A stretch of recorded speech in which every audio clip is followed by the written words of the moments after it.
사도신경 하심으로 오늘 기도회 시작하도록 하겠습니다. 나는 전능하신 아버지 하나님 천지의 창조주를 믿습니다.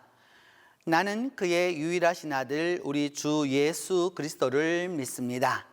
그는 성령으로 잉태되어 동정녀 마리아에게서 나시고 본디오 빌라도에게 고난을 받아 십자가에 못 박혀 죽으시고 장사된 지 사흘 만에 죽은 자 가운데서 다시 살아나셨으며 하늘에 오르시어 전능하신 아버지 하나님 우편에 앉아 계시다가 거기로부터 살아있는 자와 죽은 자를 심판하러 오십니다.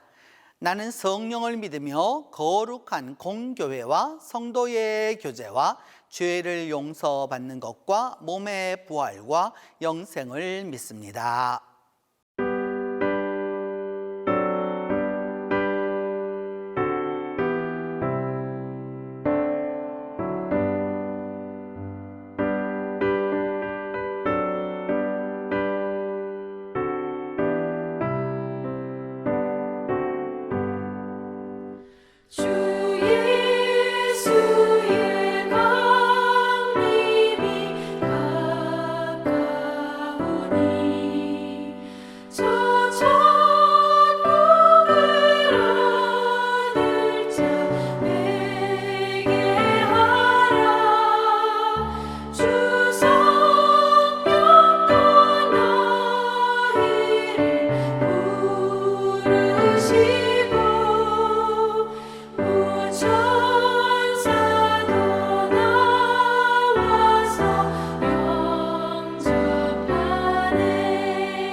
죄로운 밤 밝게 빛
오늘 우리에게 주신 하나님의 말씀은 말라기 1장 1절에서 5절입니다. 구약 성경 말라기 1장 1절에서 5절입니다. 여호와께서 말라기를 통하여 이스라엘에게 말씀하신 경고라. 여호와께서 이르시되 내가 너희를 사랑하였노라 하나 너희는 이르기를 주께서 어떻게 우리를 사랑하셨나이까 하는도다. 나 여호와가 말하노라. 에서는 야곱의 형이 아니냐. 그러나 내가 야곱을 사랑하였고 에서는 미워하였으며 그의 산들을 황폐하게 하였고 그의 산업을 광야의 이리들에게 넘겼느니라. 에돔은 말하기를 우리가 무너뜨림을 당하였으나 황폐된 곳을 다시 쌓으리라 하거니와 나 만군의 여호와는 이르노라. 그들은 쌓을지라도 나는 헐리라.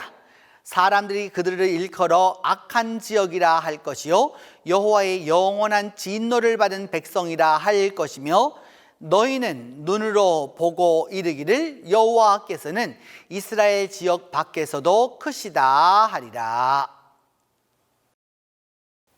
오늘 본문 말라기는 구약 성경의 마지막 책이고 또한 12예언서의 마지막 책입니다. 말라기라고 하는 이름은 다른 이제까지의 예언자들의 이름과 비교해 볼 때 아주 독특한 이름이라고 할 수 있습니다.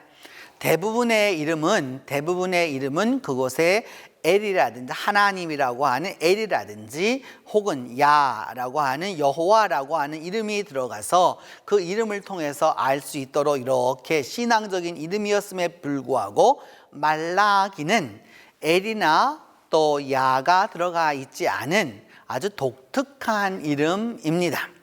또 더불어서 말라기는 그의 가정적 배경이나 또한 그의 사회적 배경이나 그런 것에 대하여서 전혀 말하지 아니하는 아주 독특한 예언자라고 할 수 있습니다. 이 말라기라고 하는 말은 그 원래는 여기서 온 것이죠. 멜레크라는 말이 히브리 말로는 어떤 뜻이냐 하면 왕이라는 뜻입니다. 그래서 말라카라고 하면은 왕과 연관되어 있는 왕실과 연관되어 있는 공주에게도 쓰일 수가 있고 여러 가지로 쓰일 수가 있습니다. 근데 말라키라고 하면 이게 말라키라고 하면은 이가 붙게 되면 소유격이 되어서 나의 그리고 왕이 보내는 그 사람들을 걸어 옛날에는 여러분 사자라 또 혹은 칙사라 뭐 또 여러 가지 우리가 그런 표현을 썼었던 것이죠. 지금은 우리가 SNS나 여러 가지 통신 수단이 발달했지만 예전에는 그 메신저가 그 사자가 가기 전에는 그게 무슨 말인지 어떤 일이 발생했는지 그곳에서 무엇이는지 알 수가 없었던 것이죠. 오직 그가 보내는 누군가가 보내는 그 메신저가 있었기 때문에 알 수 있었던 것이어서 그 메신저를 가장 많이 사용하던 사람은 누구였느냐? 역시 왕이었습니다. 그렇기 때문에 이 말라키라고 하는 말도 바로 여기에서 오게 된 것이죠.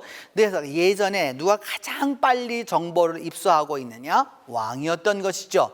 여러분 파발도 마찬가지고 그 다음에 봉화도 마찬가지고 그 당시에 최신의 최선의 여러분 통신 수단을 갖고 있었던 것은 왕이었습니다.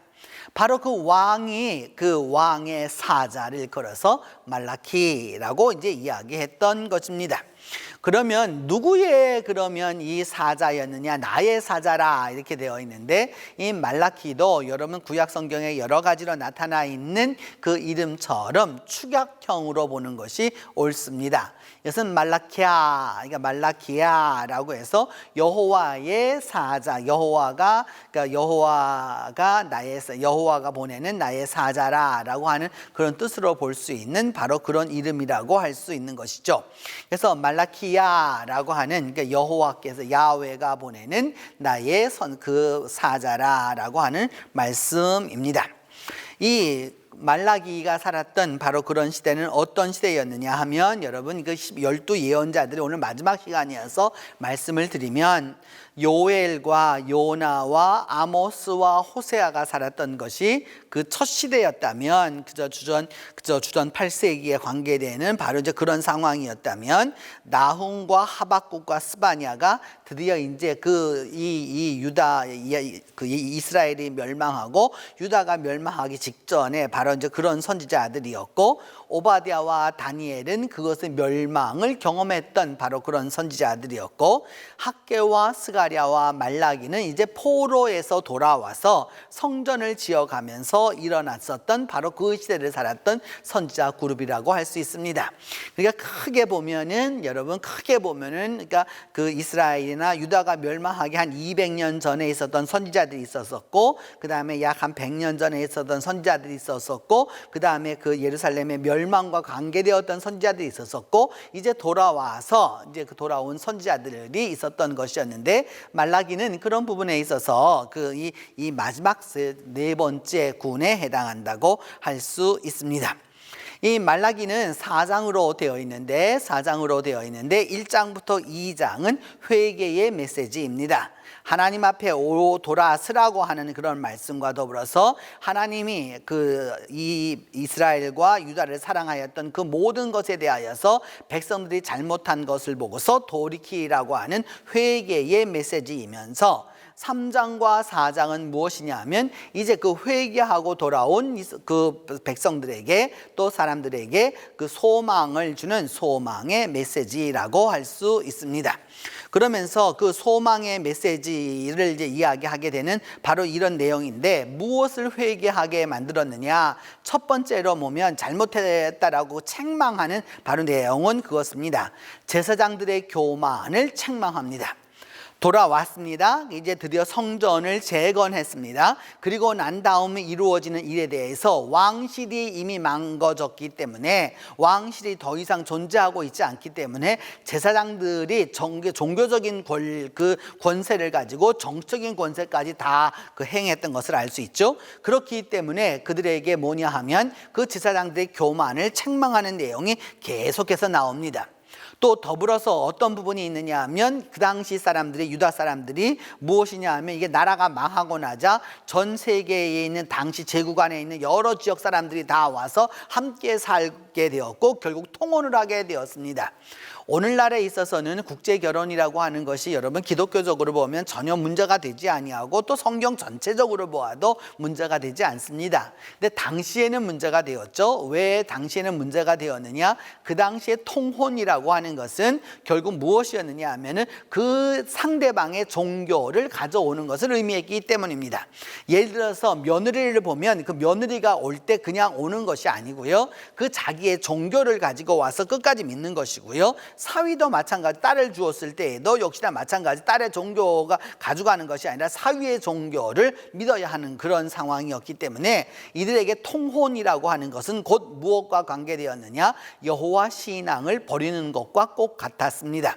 그렇기 때문에 그 통혼에 대하여서 상당히 비판했던 것이죠. 이것을 우리가 얼핏 잘못 알면 오늘날 우리가 얼핏 잘못 알면 그래서 뭐 기독교 이외의 모든 다른 사람들하고는 결혼할 수 없다 뭐 이렇게 말하는 분들도 극단적인 분들도 계시게 되는 것이죠. 그리고 난 다음에 하나님은 무엇을 또 책망하시느냐? 11조와 헌물을 책망하십니다.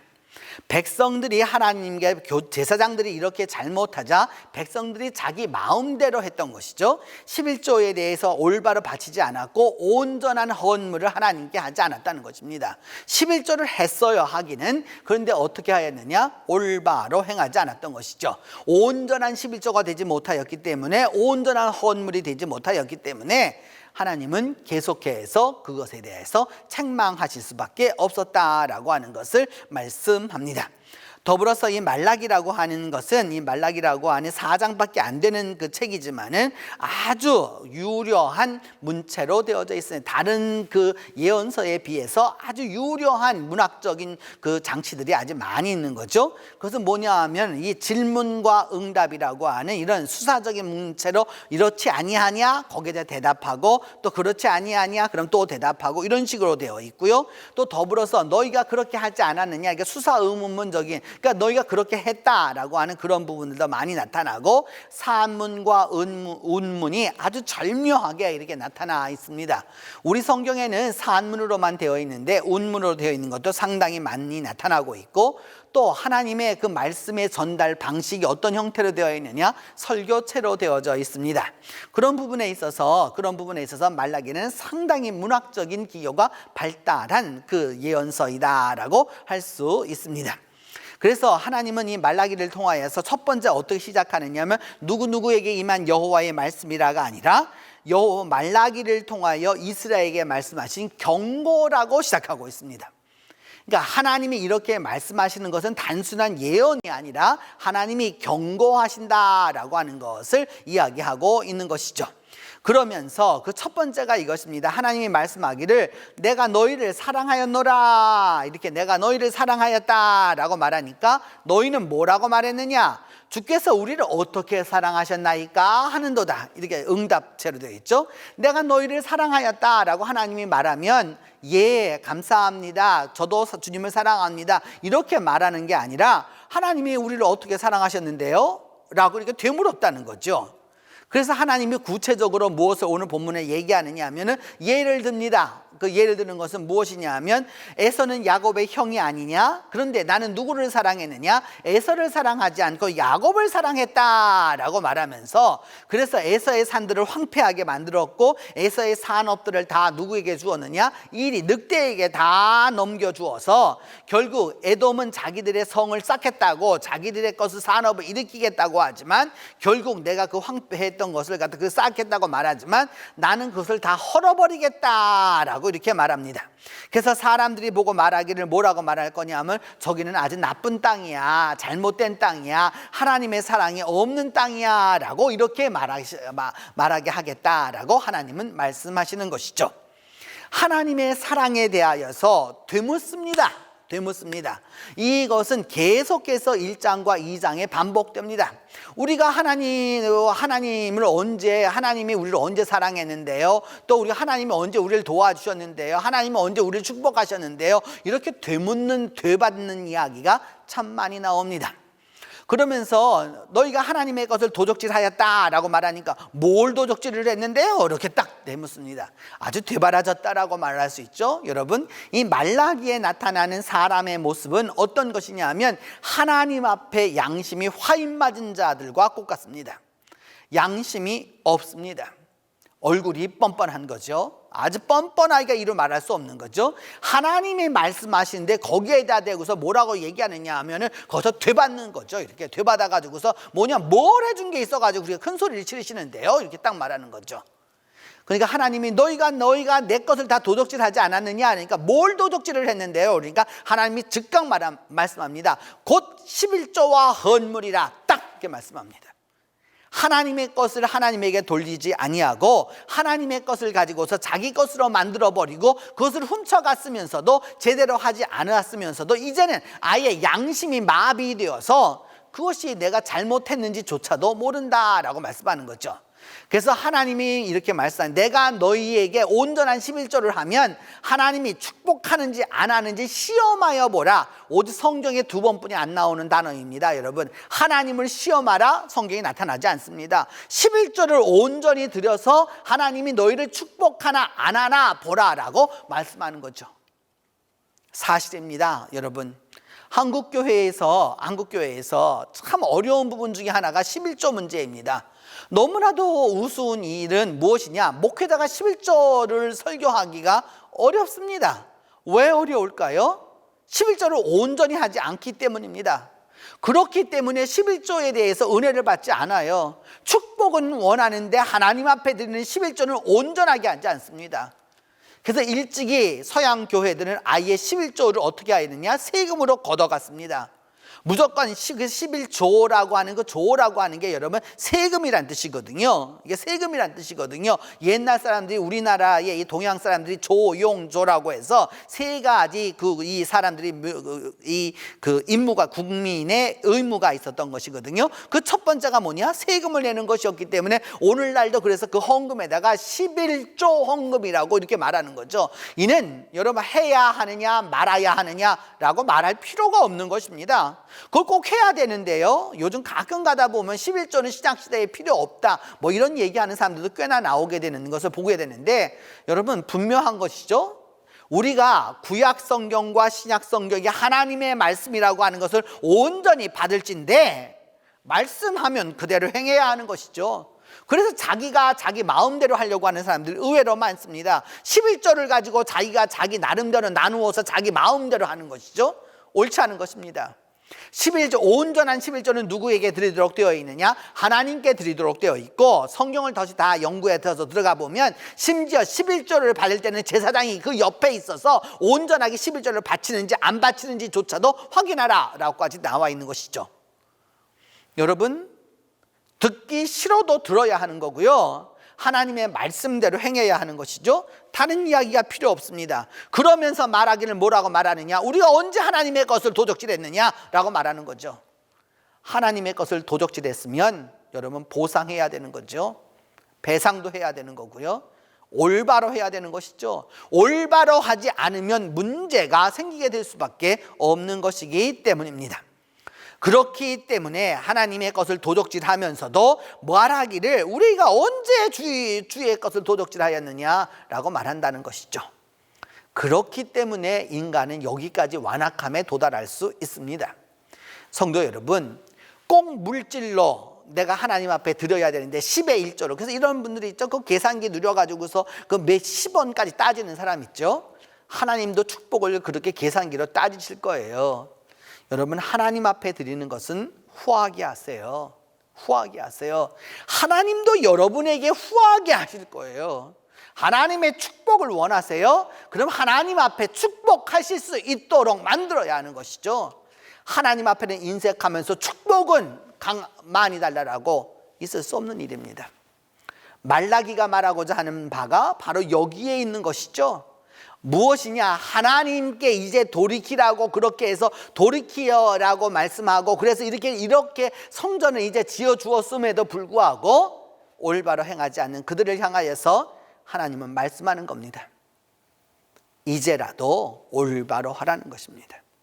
여러분, 한국 교회가 지금 이렇게 어려운 시기를 지나가고 있습니다. 우리뿐만 아니라 전 세계 교회가 다 비슷한 현상이죠. 그렇기 때문에 어찌해야 하느냐?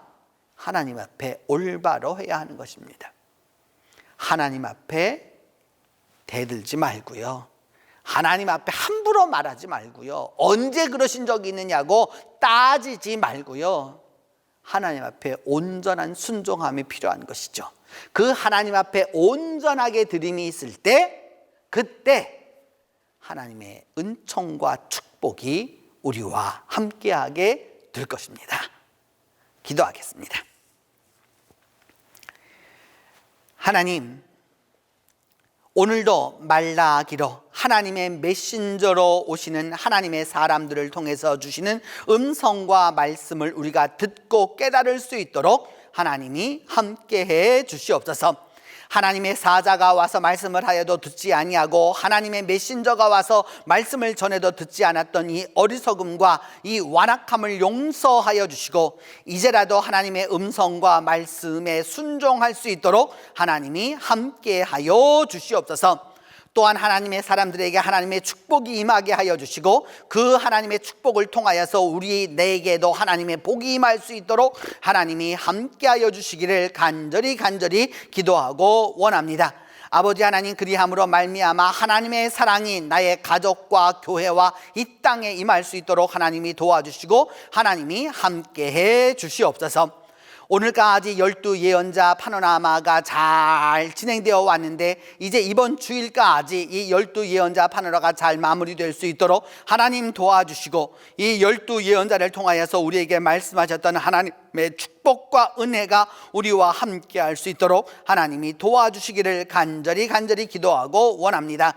하나님, 12예언자를 통하여서 각각의 예언자를 통하여서 주님께서 말씀하셨던 그 말씀 하나하나 그대로 하나님께 순종해서 우리가 그 말씀대로 행함으로 말미암아 하나님 안에서 하나님의 은혜의 충족됨을 얻을 수 있도록 하나님이 도와주시옵소서. 그리하여서 이 예언자를 통하여서 말씀하셨던 그 말씀이 그대로 이루어짐으로 말미암아 우리가 잘못된 역사를 반복하는 일이 없도록 하나님이 함께해 주시옵소서. 오늘도 우리가 만나는 이들 모두에 하나님께서 축복하여 주시길 기도하옵고 주님께서 가르쳐 주신 기도로 오늘 기도회 마치도록 합니다. 하늘에 계신 우리 아버지, 아버지의 이름을 거룩하게 하시며 아버지의 나라가 오게 하시며 아버지의 뜻이 하늘에서와 같이 땅에서도 이루어지게 하소서. 오늘 우리에게 일용할 양식을 주시고 우리가 우리에게 잘못한 사람을 용서하여 준 것 같이 우리 죄를 용서하여 주시고 우리를 시험에 빠지지 않게 하시고 악에서 구하소서. 나라와 권능과 영광이 영원히 아버지의 것입니다.